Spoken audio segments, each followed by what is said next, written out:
दुसरे बाजीराव पेशवे यांच्या कालखंडातील एक शूर, धाडसी, हजरजबाबी, कल्पकर्ता सरदार म्हणून त्र्यंबकजी डेंगळे यांची ख्याती होती. इंग्रजांचा कावा ओळखून त्र्यंबकजींनी 18 वर्ष इंग्रजांविरुद्ध बंड पुकारले व मराठेशाही वाचवण्यासाठी प्रयत्न करत राहिले.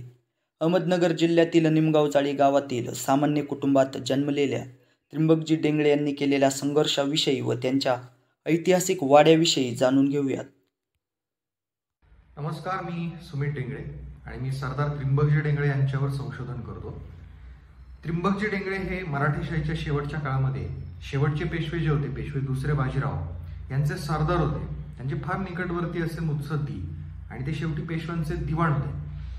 त्र्यंबकजींनी भारतभर वाढत्या इंग्रज सत्तेला एक मोठा आव्हान निर्माण करण्याचा प्रयत्न केला. त्यांनी शिंदे, होळकर, भोसले, गायकवाड या मराठेशाहीतल्या सरदारांना, मोठ्या सरदारांना एकत्रित आणण्यासाठी प्रयत्न केले. पंजाबचा राणा रणजित सिंह असो की हैदराबादचा निजाम यासारख्या मराठेतर शासकांना सुद्धा इंग्रजांविरुद्ध एक युती घडवून आणण्यासाठी त्यांनी प्रयत्न केले. इंग्रजांशी लढाई करायला पैसा लागणार म्हणून त्यांनी अनेक लष्करी आर्थिक सुधारणा पेशवाईमध्ये केल्या. किल्ल्यांच्या डागडुज्या सुरू केल्या, लष्करवाढ सुरू केली, नवीन तोफखाना भांबुर्डा किंवा आजचं शिवाजीनगर जे आहे तिथं काढला आणि सगळ्या सरदार मंडळींना सोबत घेण्यासाठी पुन्हा त्यांनी प्रयत्न केले.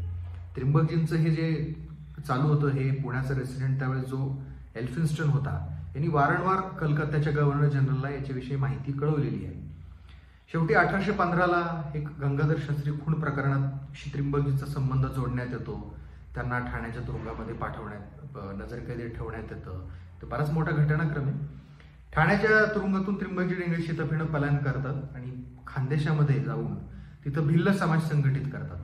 इकडं फलटण जवळच्या शंभू महादेवाच्या डोंगर रांगांमध्ये जाऊन मातंग आणि रामोशी समाज ते संघटित करतात. महाराष्ट्रातले हे पहिले उठाव, पहिलं आदिवासी जनजातींचं संघटन, 10,000ची फौज ते त्या काळात जमा करतात आणि नंतर जे युद्ध इंग्रजांविरुद्ध मराठ्यांचं होतं, तिसरं आंग्ल मराठा युद्ध, त्याच्यामध्ये त्र्यंबकजी मोठा पराक्रम गाजवतात. त्याच्या शेवटी अपयश येतं, हार होते पेशव्यांची. 1818ला पेशव्यांना कानपूर जवळच्या बिठूरला पाठवण्यात येतं. त्यानंतर थोड्याच दिवसात त्र्यंबकजींना पकडण्यात येतं आणि त्र्यंबकजींना इंग्रज हे काशी जवळच्या चुनारच्या किल्ल्यामध्ये ठेवतात उत्तर प्रदेशात. तिथं 10-11 वर्ष त्र्यंबकजी कारावासात असतात आणि शेवटी 16 ऑक्टोबर 1829ला त्र्यंबकजी डेंगळेंचा तिथं मृत्यू होतो.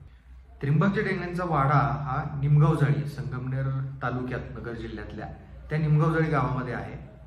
2 चौकाचा, बाहेरून छान दगडी तटबंदी असलेला असा तो वाडा. आकर्षक सुंदर प्रवेशद्वार, त्यावरच्या गणेश पट्ट्या, मधल्या चौकातला कारंजा. सध्या पहिला चौक जरा बऱ्याच स्थितीत आहे, दुसरा चौक मात्र पडलाय. पहिल्या चौकातल्या काही भागांमध्ये खोल्या काढून त्या वापरामध्ये आहेत. त्र्यंबकजींची जुनी शस्त्र आहे, त्र्यंबकजींचे वापरातले जुने देव आहेत आणि त्र्यंबकजींच्या मुलीकडून वारसदार असणारं नाईक जाधव घराणं, मूळचं नागपूरचं, ते सध्या तिथं वतनावर आलं आणि त्यांच्या सध्या मालकीचा तो वाडा आहे. पद्मावतीबाई नाईक जाधव या सध्या तिथं असतात.